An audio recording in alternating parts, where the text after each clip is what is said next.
बिहार चुनाव ने राजनीति का पुराना ट्रेंड बदल दिया है। बिहार ने एक नया ट्रेंड सेट कर दिया है। पोलराइजेशन। एक समय था जब भी पोलराइजेशन का जिक्र होता था तब एक ही इमेज बनती थी, मुस्लिम वोटों का पोलराइजेशन और हिंदुत्ववादी शक्तियों की हार। दशकों तक हिंदुस्तान में ऐसे चुनाव होते रहे जब हिंदू वोट बंटते रहे और मुस्लिम वोटर एकजुट होकर अपनी पसंद की सरकार को चुनते रहे। बिहार में ये नहीं हुआ पाया। अब क्या बंगाल में भी नया ट्रेंड रिपीट होने वाला है? क्योंकि बिहार में तो ये हुआ नहीं है। ममता बनर्जी की पार्टी दो वजहों से घबराई हुई है। एक तो बांग्लादेशी घुसपैठियों में भगदड़ मच गई है। दूसरे, सीमांचल के रास्ते ओवैसी अब बंगाल में एंट्री के लिए तैयारी कर रहे हैं। यह डर बंगाल से यूपी तक फैल रहा है। 26 में एसआईआर और 27 में डर का यह पूरा सिस्टम आपको समझाते हैं इस रिपोर्ट के जरिए। जो कागज नहीं दिखाएंगे वो सीधे बांग्लादेश भेजे जाएंगे।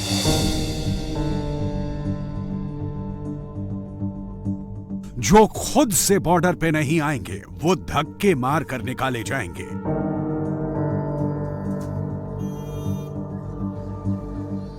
मकसद साफ, नीयत साफ, तरीका साफ। घुसपैठियों से हिंदुस्तान की जमीन हो रही साफ। आने वाले चुनाव से पहले बंगाल की वोटर लिस्ट भी होगी साफ। एसआईआर का जबरदस्त असर बंगाल में देखने को मिल रहा है। एसआईआर जब से घोषणा हुआ है तब से देखा जा रहा है कि हाकिमपुर बॉर्डर यानी कि नॉर्थ 24 परगना डिस्ट्रिक्ट के हाकिमपुर बॉर्डर से काफी सारे गैर कानूनी तरीके से भारत में आए बांग्लादेशी वो वापस अपने देश यानी कि बांग्लादेश पहुंचने की कोशिश कर रहे हैं। यहाँ पर एक बार विजुअल दिखाने की कोशिश करेंगे। यहाँ पर कल के बाद से नए तरीके से और कोई बांग्लादेशी नहीं आया है, लेकिन कल जो लोग नहीं जा पाए थे वो लोग फिलहाल इसी जगह पे इंतजार कर रहे हैं कब बीएसएफ का ग्रीन सिग्नल मिले और वापस वो अपने देश यानी कि बांग्लादेश वापस जा सके। पश्चिम बंगाल में जब से एसआईआर शुरू हुआ है बांग्लादेशी घुसपैठियों में भगदड़ मच गई है। हर दिन बांग्लादेश बॉर्डर पर घुसपैठियों का रेला जमा होने लगा है। ये पश्चिम बंगाल का हकीमपुर बॉर्डर है। हर रोज सैकड़ों घुसपैठिए अपना बोरिया बिस्तर समेट कर यहाँ आते हैं और बॉर्डर खुलने का इंतजार करते हैं। तो क्या काम करते थे आप? वही जोगाड़े काम करते। अच्छा, कंस्ट्रक्शन साइट पे। हाँ। अच्छा, तो फिर क्या हुआ? फिर এই যে ঝামেলা হচ্ছে শুনছি এই জন্য চলে যাচ্ছি। क्या सुने? এই যে এসআইআর জন্য এখানে আমরা তো বাংলাদেশি এখানে থাকতে দেবে না, এই জন্য আমরা চলে যাচ্ছি। আচ্ছা, তো এই তোমাদের কি ডকুমেন্ট নেই কোনো? না, আমাদের কোনো ডকুমেন্টস নেই। हकीमपुर बॉर्डर से पिछले 5 दिनों में 1720 बांग्लादेशी घुसपैठियों को वापस बांग्लादेश भेजा गया। ये वो बांग्लादेशी घुसपैठिए हैं जो खुद से बांग्लादेश वापस जाने के लिए बॉर्डर पर चले आए थे। इन बांग्लादेशी घुसपैठियों को अरेस्ट करके नहीं लाया गया है। घुसपैठियों को चुन चुन कर भगाने का प्रोग्राम भी अभी शुरू नहीं हुआ है। घुसपैठियों के दिलों में मोदी सरकार का खौफ ऐसा है कि वो खुद ही भाग रहे हैं और बॉर्डर पार करने से पहले डरते डरते अपनी पहचान भी बता रहे हैं। मद्रासा में पढ़ाते थे आप? नहीं है। तब ट्यूशन में। ट्यूशन पढ़ाते थे? कहाँ पर? अरे रुको यार रुक जाओ एक जगह पे। आप क्या मद्रासा में पढ़ाते थे? नहीं है। हाँ, ट्यूशन पढ़ाते थे। कितने बच्चे को पढ़ाते थे? 5 জন। 5 জনকে পড়াতেন। 4 বছর আগে নিউ টাউন में কোথায় ছিলেন? নিউ টাউন में पढ़ाते थे ना? हाँ। तब এই যে ফেসবুকে মিডিয়ায় দেখছি যে স্যার করছে এতে অনেক ঝামেলা হবে, বাংলাদেশি থাকবে না। সেক্ষেত্রে যেহেতু আমাদের কোনো ডকুমেন্টস নাই, কিছু নাই, আসছিলাম পেটের দায়, তো সেক্ষেত্রের জন্য অযথা ফাও থেকে কি লাভ, চলে যায় দেশে, সেই হিসেবে চলে যাচ্ছে। ये बांग्लादेशी घुसपैठिए सालों से भारत में छिपे रहे, यहाँ फ्री का अनाज खाते रहे, फ्री का सरकारी राशन उठाते रहे, फ्री में इलाज कराते रहे, यहाँ के लोगों की नौकरियों पर धावा बोलते रहे, भारत में बेरोजगारी बढ़ाते रहे और कानून व्यवस्था के लिए भी खतरा बने रहे। कुछ बांग्लादेशी घुसपैठिए फर्जी कागज लगाकर यहाँ के वोटर भी बन गए। पंचायत के मुखिया, सरपंच से लेकर विधायक और सांसद चुनने लगे, लेकिन एसआईआर शुरू हुआ तो इनकी वापसी का टिकट कट गया। कहाँ से आए हो भाई? कहाँ से आए हो? हम कोलकाता से आए थे। कोलकाता कहाँ? हावड़ा साहब। क्या करते थे वो? हम राजमिस्त्री काम कर रहे हैं। क्या मतलब कब आए, क्या कैसे आए? किधर कैसे आए थे? इधर भारत में कैसे आए? भारत में? भारत में हमारा मेरा मामा लेके आया। कैसे लेके आया? कैसे लेके आया हमारा मालूम नहीं कैसे लेके आया। हम छोटो करके आया था, कैसे लेके आया हम क्या करेगा। कितना साल पहले आए थे? हम ये आया था 20 साल पहले। हाँ तुम सुना तो हो गया तो सुना। 20 साल पहले आए थे? हाँ 20 साल। क्या काम करते थे? हम राजमिस्त्री लीवर में काम कर रहे हैं। तभी क्यों वापस क्यों जा रहे हो? इधर पे नहीं रखा था, हम क्या करेगा, हम चला जा रहा है। डॉक्यूमेंट है कुछ नहीं डॉक्यूमेंट है, इधर क्या करेगा बोलो। डॉक्यूमेंट तो नहीं है, इसीलिए बोला इधर नहीं रखेगा। जो लोग पूछते हैं कि एसआईआर से क्या होगा, उन्हें अब कुछ और बताने की जरूरत ही नहीं है। बांग्लादेश बॉर्डर की ये तस्वीरें अपने आप में सारी कहानी बयां करती हैं। कहाँ से आ रहे हो आप? भाई लॉजेस दिलो बोल भाई लॉजेस है चॉकलेट है। मैं बोलिए हम खाएगा बोलेगा, चॉकलेट देंगे? खाएगा बोलेगा। अरे दीजिए ना, दीजिए। सुबह से नहीं ना खा रहे तो आप ना पूछ रहे, बोला आप पूछ रहे बन क्या? अब हरे सामने कहाँ से आ रहे हो भाई? सुनो ना ओ भाई, चॉकलेट ले, पहले चॉकलेट ले, खाएगा भाई। चॉकलेट खाएगा बोलेगा। चॉकलेट देने के लिए तो नहीं है। हो सकता है कि इनमें से कई घुसपैठिए जरूरतमंद हो सकता है कि कुछ घुसपैठियों की रोजी रोटी, उनके परिवार की जिंदगी यहाँ होने वाली कमाई पर टिकी हो। ये भी हो सकता है कि बांग्लादेश में उनका कुछ भी ना बचा हो। लेकिन इनमें से कोई भी वजह घुसपैठ को जायज ठहराने का जरिया नहीं हो सकती। नरेंद्र मोदी की सरकार ने साफ कर दिया है कि जो भी अवैध तरीके से घुसपैठ करके भारत आया है उसे वापस जाना ही होगा। खुद से जाए तो अच्छा, वरना सरकार भेज देगी। सरकार नहीं रखना चाहता। अच्छा। वापस भेज दे रहा है। अच्छा। हम लोग वापस जा रहा है। अच्छा, आपके पास कोई डॉक्यूमेंट नहीं है? नहीं है। कितने दिन पहले आए थे आप? आइला के बाद आया। आइला के बाद मतलब 2020 के बाद?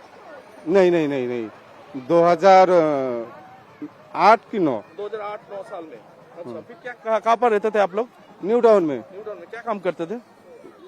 मशीन का काम करते हैं, जो पेड़ काटते हैं ना, जंगल सफा करते हैं, हैंड मशीन वो चलाते थे। अभी कैसे वापस जाओगे?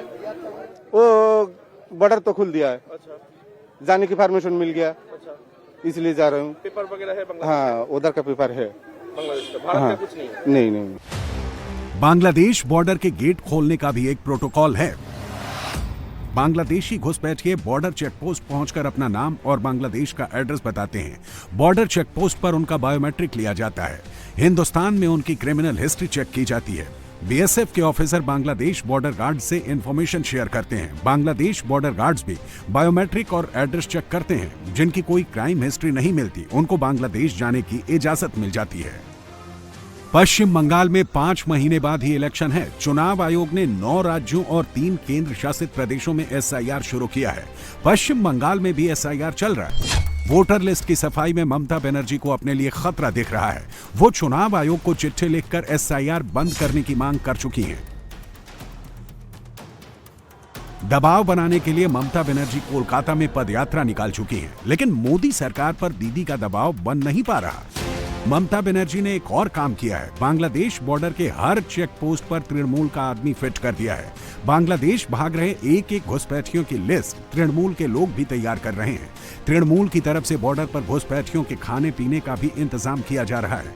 ये बात हमें हकीमपुर बॉर्डर पर मौजूद तृणमूल के ही एक लोकल लीडर ने बताई। अभी बीएसएफ बंदोबस्त कर रहा है इसको बांग्लादेश भेजने का, और हम लोग भी थोड़ा हेल्प कर रहा है उसको। अच्छा, तो ये बताइए कि ये लोग कहाँ रहते थे? ये लोग कलकत्ता का नजदीक रहते थे। भाई अपना कोথায় থাকতেন? ओ भाई अपना कोথায় থাকতেন? कोথায়? न्यू टाउन में रहते थे। अच्छा, तो ये लोग के पास डॉक्यूमेंट नहीं है? ये कुछ डॉक्यूमेंट्स नहीं है। अच्छा, ये चोरी करके पहले बांग्लादेश से इंडिया में आया, उसके बाद न्यू टाउन में था, न्यू टाउन में काम कर रहा था। अभी तो कुछ कागज पत्र तो चाहिए इन लोग को, क्योंकि ये है इसलिए लोग निकल जा रहा है। वापस चला गया एकदम। दादा, आपका पूरा नाम और डेजिग्नेशन? मैंने अनीसुद्दीन गाजी। अच्छा, आप यहाँ का तृणमूल कांग्रेस का प्रेसिडेंट है, लेकिन तृणमूल मत लिखना। पश्चिम बंगाल में एसआईआर और घुसपैठियों की वापसी रियल टर्म में ममता बनर्जी के लिए सेटबैक है। ये नंबर से ज्यादा मायने रखता है नैरेटिव। नंबर के टर्म में बात करें तो 2 बातें अहम होंगी। नंबर 1, कितने बांग्लादेशी घुसपैठिए वोटर थे, और नंबर 2, कितने घुसपैठियों के नाम वोटर लिस्ट से कटे। इसका नैरेटिव ज्यादा बड़ा है। घुसपैठिया हिंदू वोट के पोलराइजेशन का टूल है। बांग्लादेशी घुसपैठियों को बाहर निकालने के लिए सारी हिंदू जातियां एक हैं। बिहार में किसी भी जाति ने, यहां तक कि यादव ने भी घुसपैठियों को बाहर निकालने का विरोध नहीं किया। अमित शाह सच कहते हैं, बिहार चुनाव बांग्लादेशी घुसपैठियों के खिलाफ मैंडेट है कि हम इस देश में से एक एक घुसपैठिए को चुन चुन कर बाहर निकालेंगे। ये हमारा प्रण है। और मैं आगाह भी करना चाहता हूं उन राजनीतिक दलों को जो घुसपैठियों के संरक्षण में लगे हैं। बिहार के चुनाव देश की जनता का मैंडेट है और वो मैंडेट घुसपैठियों की उपस्थिति के खिलाफ। बिहार में जीत के बाद बीजेपी घुसपैठिया के मुद्दे पर सुपर एग्रेसिव है। घुसपैठिया कंट्रोल के लिए मोदी सरकार के पास 3D का फॉर्मूला है। First D for detect, second D for detain and third D for delete, यानी ढूंढो, पकड़ो और वोटर लिस्ट से नाम काटो। पश्चिम बंगाल में इसकी नौबत ही नहीं आई है। डिटेक्ट और डिटेन करने से पहले घुसपैठिए खुद से इजेक्ट होने शुरू हो गए हैं। ममता बनर्जी इसलिए भयभीत हो रहा है, कारण सारे जो रोहिंग्या मुसलमान और बांग्लादेशी मुसलमान घुसपैठी सारे तो बॉर्डर का और चल दिए।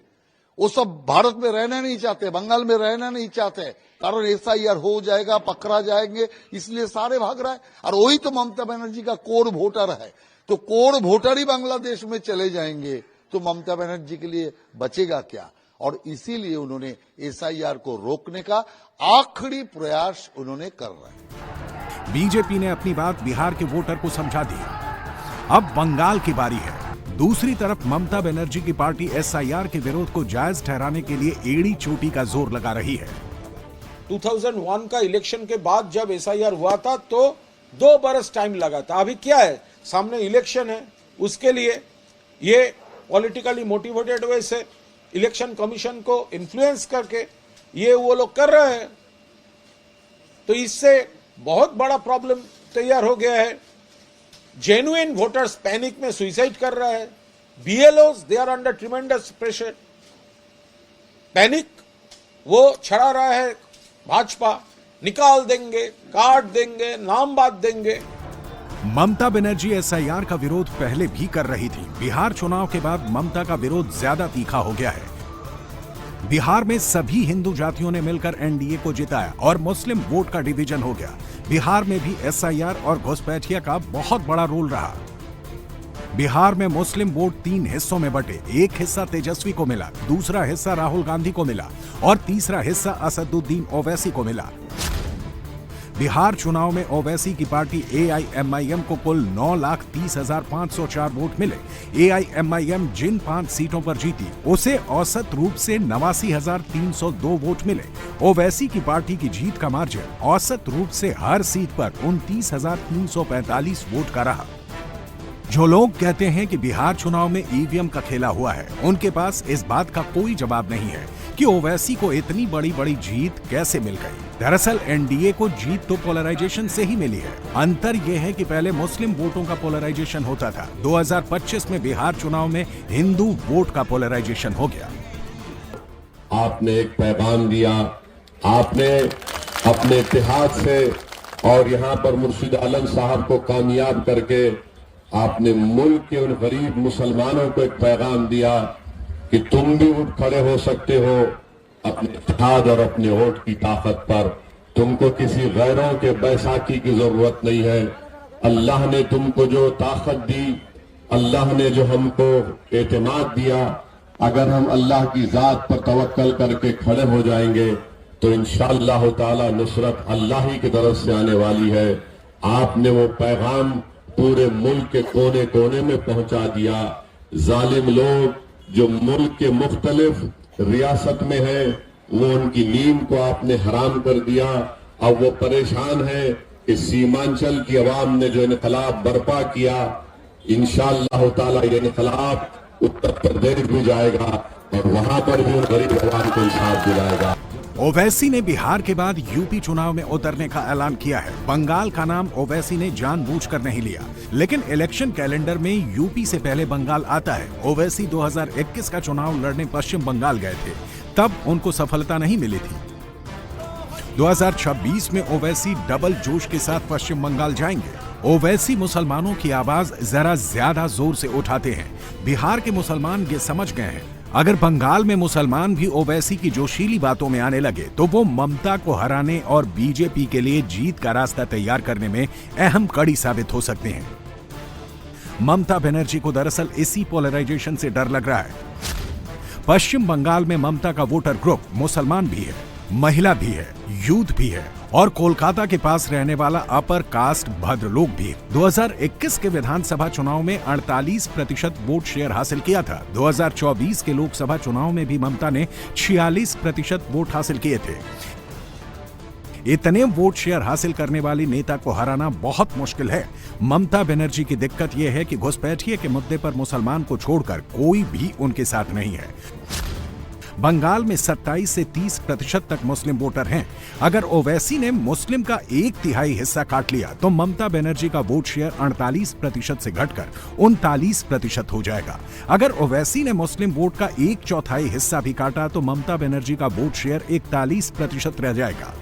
ये जो लोग बकवास लिखते हैं, बकवास कहते हैं, तुमको तुम्हारी सोच मुबारक। और याद रखिए कि भारत का संविधान हिंदुस्तान की दफा 25 के तहत, 26 के तहत, 29 के तहत हर भारत के नागरिक को इस बात की इजाजत देता है कि वो अपने अपने मजहब पर चलें और उस मजहब का प्रचार करें, उस मजहब के मानने वालों के मान सम्मान के लिए काम करें, उनको इंसाफ दिलाएं। और ये भारत का संविधान जिसको बाबा साहब अम्बेडकर ने लिखा, उनको भी इज्जत से नवाजता है जो किसी भगवान को नहीं मानते। मगर याद रखो, तुम्हारे उसूल तुमको मुबारक। मैं तुम्हारे उसूल को ना तुम्हारी राह को देखना पसंद करता हूँ। जो रास्ता हमको हमारे बुजुर्गों ने सिखाया है, इंशाअल्लाह ताला हम उसी रास्ते पर चलेंगे। बिहार में लालू और तेजस्वी यादव, पश्चिम बंगाल में ममता बनर्जी और यूपी में अखिलेश यादव जैसे नेता मुस्लिम पोलराइजेशन की पॉलिटिक्स करते रहे। उनकी परेशानी ये है कि अब हिंदू पोलराइजेशन हो रहा है। इस हिंदू पोलराइजेशन को धार देने वाले लीडर हैं योगी आदित्यनाथ, भगवाधारी योगी। जहां खड़े हो जाते हैं, हिंदू वोट की लाइन वहीं से शुरू हो जाती है।